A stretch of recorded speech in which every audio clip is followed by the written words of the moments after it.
সবাইকে সানা smile education সেন্টারে স্বাগত জানিয়ে আজকের ক্লাসটি শুরু করছি। আজকে তোমাদের সঙ্গে আলোচনা করব তোমরা যারা ষষ্ঠ শ্রেণীর তৃতীয় পর্যায়ক্রমিক মূল্যায়ন পরীক্ষা দেবে তোমাদের জন্য রায় ও মার্টিন প্রশ্নবিচিত্র থেকে আজকে সমাধান করব ষষ্ঠ শ্রেণীর ইতিহাস বিষয় মডেল নাম্বার 5 অর্থাৎ 5 নম্বর স্কুলের সমাধান করে দেখাবো। চলো দেরি না করে মূল বিষয়ে যাওয়া যাক। দেখো কি আছে, একে আছে বৈদিক সাহিত্যের শেষ ভাগটি হলো, উত্তরটা লিখবে উপনিষদ, অপশন ডি। দিয়ে দেখো গুরু কোন ছাত্রকে শিষ্য বলে গ্রহণ করতেন যে অনুষ্ঠানের মধ্য দিয়ে, তা হলো উপনয়ন, অপশন সি। তিনে দেখো গুপ্তদের চালু করা সোনার মুদ্রার নাম ছিল দিনার, অপশন এ। পরবর্তী দেখো ভূপতি ও মহিপতি বলতে বোঝায় রাজাকে, অপশন ডি। দক্ষিণ ভারতের মহাজন পদটি হলো অশ্মক, অপশন ডি। পরেরটা দেখো বৈদিক যুগে শিক্ষা ব্যবস্থার প্রধান ছিলেন গুরু, অপশন সি। বারাণসী বিখ্যাত ছিল বস্ত্রশিল্পে, অপশন এ। পরেরটা দেখো পঞ্চতন্ত্রের ভাষা হলো সংস্কৃত, অপশন সি। পরবর্তী দেখো ষোড়শ মহাজন পদের আমলে প্রধান জীবিকা ছিল কৃষিকাজ, অপশন বি। পরে দেখো ইন্দো গ্রিক রাজাদের মধ্যে সব থেকে বিখ্যাত ছিলেন মিনান্দার, অপশন সি। 11 দাগ বিখ্যাত মেগালিথ কেন্দ্র হলো, উত্তরটা লিখবে বুরজাহম, অপশন বি। পরেরটা দেখো হেরোডোটাসের মতে ইন্দুস ছিল পার্শ্বিক সাম্রাজ্যের একটি প্রদেশ, অপশন এ। পরে দেখো পতঞ্জলির মহাভাষ্য লেখা হয়েছে সংস্কৃত ভাষায়, অপশন সি। পরবর্তী দেখো বৌদ্ধরা লেখাপড়া শিখত বিহার বা সংঘে, অপশন সি। পরবর্তী দেখো একটি বাক্যে উত্তর দাও, সুমেরীয় লিপিকে ইংরেজিতে কি বলে? কিউনিফর্ম লিপি। দুয়ে দেখো পুরাণ সাহিত্য কাদের যবন বলা হয়েছে? গ্রিকদের। পরবর্তী প্রশ্ন 3 দাগে ডায়োনিসিয়াস কে ছিলেন? ডায়োনিসিয়াস কে ছিলেন? উত্তরটা লিখবে মিশরের শাসক টলেমি পাঠানো দূত। 4 দেখো খ্রিস্টীয় প্রথম শতকের বিখ্যাত বৌদ্ধ গণিতবিদ কে ছিলেন? উত্তরটা লিখবে নাগার্জুন। 5 দেখো উত্তরটা লিখবে শ্রেণী। পরেরটা দেখো শূন্যস্থান পূরণ, বর্ধমান মহাবীর লিচ্ছবি বংশের ক্ষত্রিয় রাজকুমার ছিলেন। 2 দেখো জৈন ধর্মের প্রধান প্রচারককে তীর্থঙ্কর বলা হয়। 3 দেখো সাতবাহন বংশের সর্বশ্রেষ্ঠ রাজা ছিলেন গৌতমীপুত্র সাতকর্ণী। 4 দেখো দ্বিতীয় চন্দ্রগুপ্তের পর প্রথম চন্দ্রগুপ্ত সম্রাট হন। 5 দেখো ভীম কোচটিসেস মহেশ্বর উপাধি নিয়েছিলেন। পরবর্তী দেখো কি আছে, কয় স্তম্ভের সঙ্গে ক্ষয় স্তম্ভ মেলাও। 1 হবে ডি, 2 হবে সি, 3 হবে এ, 4 হবে বি। পরবর্তী প্রশ্ন দেখো কি আছে, 3 দাগ 3 1 কি আছে? 3 দাগের প্রশ্নের মান হচ্ছে 2। 1 আছে গুপ্ত যুগের পরবর্তীকালের শিক্ষা ব্যবস্থায় বিদ্যারম্ভ বলতে কি বোঝায়? দেখো প্রশ্ন উত্তর।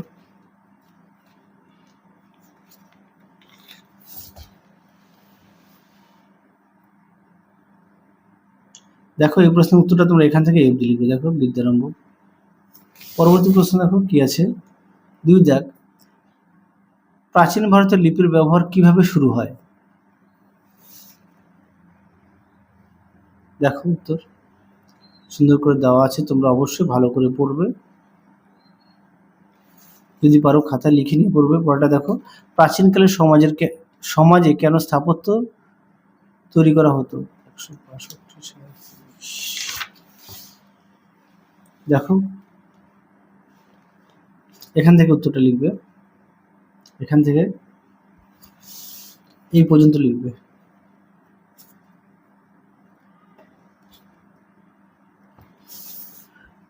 পরবর্তী প্রশ্ন দেখো কি আছে, 3 দাগে বেশিরভাগ মহাজনপদ গঙ্গা উপত্যকায় গড়ে উঠেছিল কেন? দেখো প্রশ্ন উত্তর সুন্দর করে দেওয়া আছে, তোমরা অবশ্যই পড়ে নিয়ে লিখবে। পরেরটা দেখো কুষাণ যুগের কৃষি কিরকম ছিল?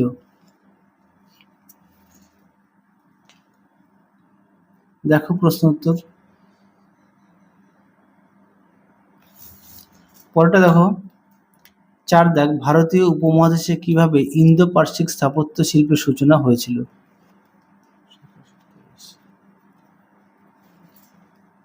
দেখো প্রশ্ন উত্তর। পরবর্তী দেখো রেশম পথ কি? দেখো প্রশ্ন উত্তর।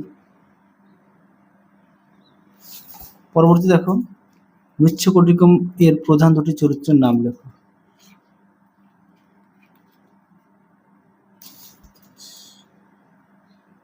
বত্রিশ চরিত্রের নাম দেখো রৌহ সেন ও বসন্ত সেনা। বসন্ত সেনা আর রৌহ সেন দেখে নাও। প্রশ্নটা দেখো, উত্তর হচ্ছে এই দুটো। পরবর্তী দেখো কি আছে, তামিল সাহিত্যে দুটি মহাকাব্যের নাম লেখো। 37 দেখো মহাকাব্যের নাম মণিমেখলাই আর একটা হচ্ছে শিলপ্পা দিকারম। পরেরটা দেখো বর্তমান পশ্চিমবঙ্গে কোন কোন স্থানে প্রত্নতাত্ত্বিকরা গঙ্গা হৃদয় জাতির চিহ্ন খুঁজে পেয়েছেন? উত্তর লিখবে তাম্রলিপ্ত, চন্দ্রকেতুগড় আর দেবগঙ্গা। আচ্ছা, পরবর্তী প্রশ্ন দেখো যার প্রশ্নের মান হচ্ছে 3। 4 দেখো সাহিত্য নীতি শিক্ষা বলতে কি বোঝো? দেখো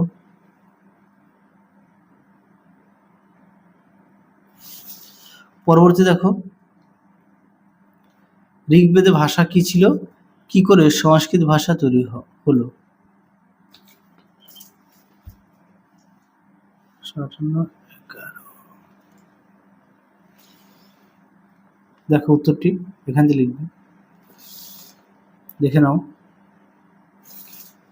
পরবর্তী দেখো কি আছে, 2 দেখ অর্থশাস্ত্র লেখককে ও এই বই থেকে আমরা কি জানতে পারি? আচ্ছা, এটা অর্থ কৌটিল্য, হ্যাঁ পাঠ্য বইয়ের 81 পেজ। চলো এই প্রশ্নের উত্তরটা দেখো, দেখে নাও। তোমরা পুরোটা এখান থেকে লিখবে এই পর্যন্ত। পরবর্তী দেখো মৌর্য আমলে প্রদেশের শাসন কিরকম ছিল?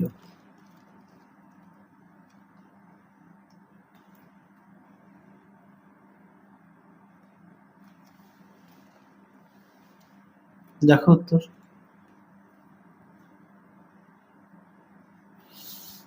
পরবর্তী দেখো 3 দেখ প্রাচীনকালে দক্ষিণ ভারতের সমাজ ব্যবস্থা কিরকম ছিল?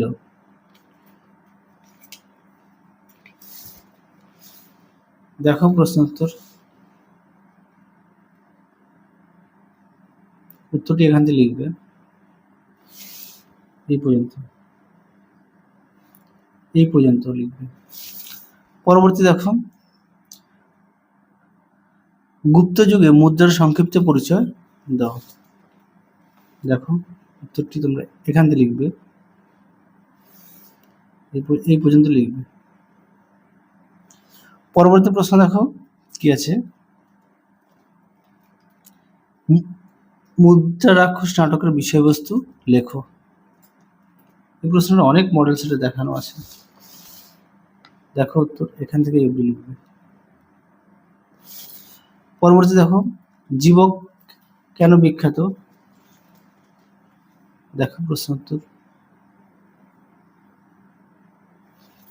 পরবর্তী দেখো 5 দাগের প্রশ্নটা দেখো, আমি তোমাদের উত্তরটা দেখিয়ে দিই। দেখো উত্তর।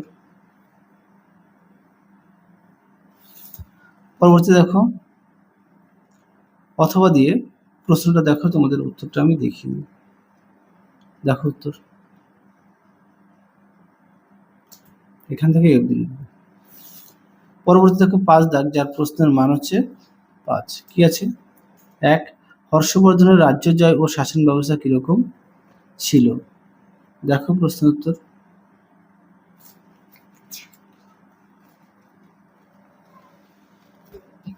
দেখো প্রশ্ন উত্তর।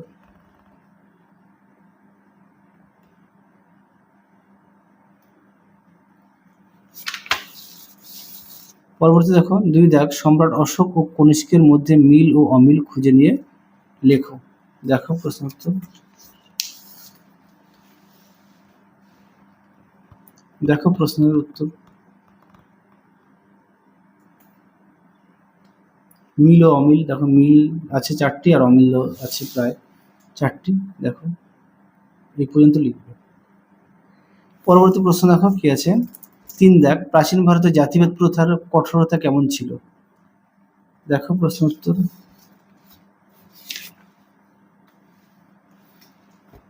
দেখো প্রশ্নটি, তার উত্তরটা দেখো। দেখো উত্তরের বাকি অংশটুকু এই পর্যন্ত লিখবে। পরবর্তী দেখো, সঙ্গম সাহিত্যের পরিচয় দাও। দেখো সঙ্গম সাহিত্য পরিচয়, উত্তরটি এখান থেকে লিখবে।